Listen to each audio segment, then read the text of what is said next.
What if I told you that one of Hollywood's biggest stars, a man who once ruled the box office for 6 straight years, died leaving his only son completely out of his will? Before you jump to conclusions about family drama and bitter feuds, the real story behind Burt Reynolds' final wishes will shock you. This isn't about rejection or abandonment, it's about a father's love expressed in the most unexpected way possible. Picture this. It's the 1970s and there's one name that guarantees packed theaters across America. Burt Reynolds wasn't just famous, he was the definition of cool. That legendary mustache, that mischievous grin, and a swagger that made him irresistible to audiences worldwide. For 6 consecutive years he was Hollywood's #1 box office draw, sharing that record with none other than Bing Crosby. But here's what most people don't know, behind all that charm and success was a man carrying deep emotional scars from his childhood.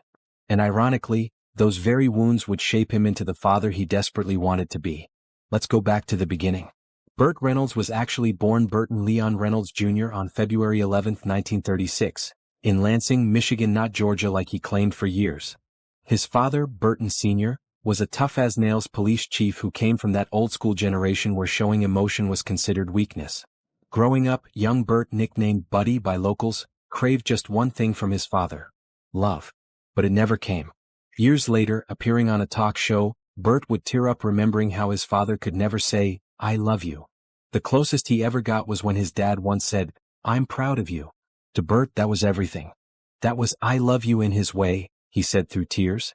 This emotional distance created a wound that never fully healed.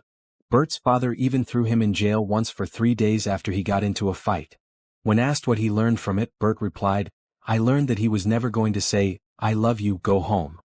Football was supposed to be Burt's ticket to success. He was a star athlete at Florida State University, roommates with future sports broadcaster Lee Corso. But fate had other plans. A devastating knee injury in 1955, followed by a horrific car accident that left him with internal injuries and a ruptured spleen, ended his football dreams before they really began. That's when something magical happened. While taking classes at Palm Beach Junior College, Burt wandered into an English classroom taught by Watson B. Duncan III. This teacher would change everything. Duncan heard Burt reading Shakespeare and asked him to audition for a school play. Burt landed the lead role and won the Best Actor award at the college drama competition. "I read 2 words and they gave me a lead," Burt later joked. But that moment sparked a fire that would burn for decades. The scholarship to New York's Hyde Park Playhouse followed, where he met actress Joanne Woodward.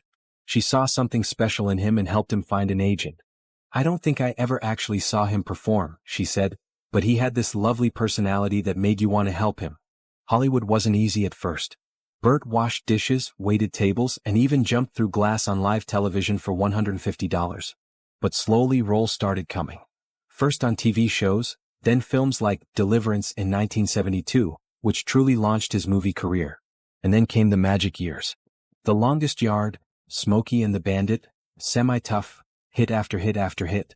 Burt didn't just star in these movies. He understood what audiences wanted.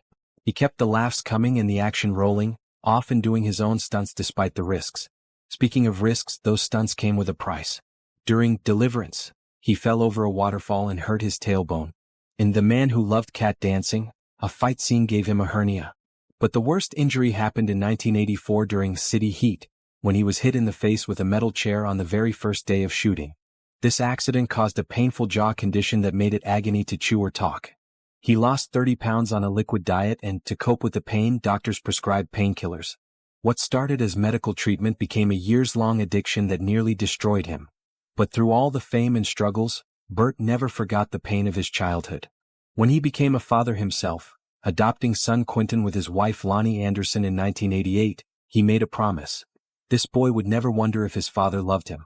"My son, who I hug and kiss and grab and love and say, 'I love you, I love you, I love you,'" Burt said with emotion. "When he sees me coming, he covers his face, but I can't help it." Drop your thoughts in the comments below, and if this story moved you as much as it moved me, make sure to hit that like button and subscribe for more incredible stories from Hollywood's most fascinating figures.